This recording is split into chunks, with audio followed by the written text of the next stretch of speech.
सुबकची राताळ्याची भाजी। आता आपल्या इथे भांड चांगलं गरम झालेलं आहे। मी इथे हे साजूक तूप आहे हे घालून घेते। आपले तूप गरम झालेलं आहे। मी आता इथे हा जिरा जो आहे हा घालून घेते। ते ह्या इथे मिरच्या घालून घेते। आपल्या मिरच्या भाजल्या गेलेल्या आहेत तर मी हा कढीपत्ता घालून घेते आणि हे चवीनुसार मी मीठ घेतलेलं आहे ते ह्याच्यामध्ये घालून घेते आणि ही राताळी मी इथे घालून घेते।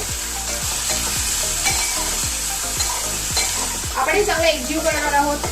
राताळी कापल्यानंतर लगेच ती पाण्यात घालावी, ज्याप्रमाणे आपण वांग घालतो पटकन कापल्यानंतर पाण्यामध्ये, त्याचप्रमाणे पटकन राताळी कापून आपण पाण्यामध्ये टाकून द्यायची, म्हणजे ती रंग बदलत नाही। आता हे मी चांगलं एकजीव करून घेतलेलं आहे। आता मी ह्याच्यावरती झाकण ठेवणार आहे। आता आपण इथे 5 मिनिटं ह्याला वाफेने शिजून देणार आहोत। आपण पाहू शकता हलकी हलकी वाफ यायला सुरुवात झालेली आहे।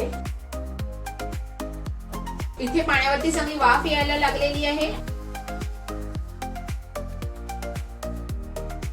मी इथे या पॉइंटला एकदा चेक करून घेते की राताळ आपलं शिजलेलं आहे की नाही। काही फोडी शिजलेल्या आहेत, काही फोडी नाही शिजलेल्या आहेत। आता ह्यामध्ये हे मी ड्रायफ्रुट्स घालून घेते।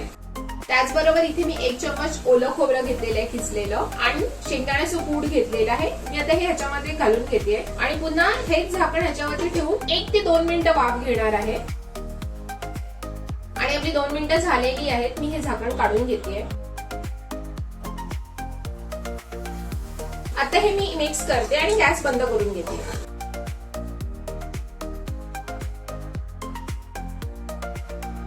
तर मग मंडळी, आपल्या सुपरफूड रताळ्याची झटपट अशी तयार होणारी उपवास स्पेशल नवरात्री विशेष भाजी तयार आहे। या रेसिपीची डिटेल व्हिडिओ आपल्या YouTube चॅनलवरती अपलोड केलेली आहे।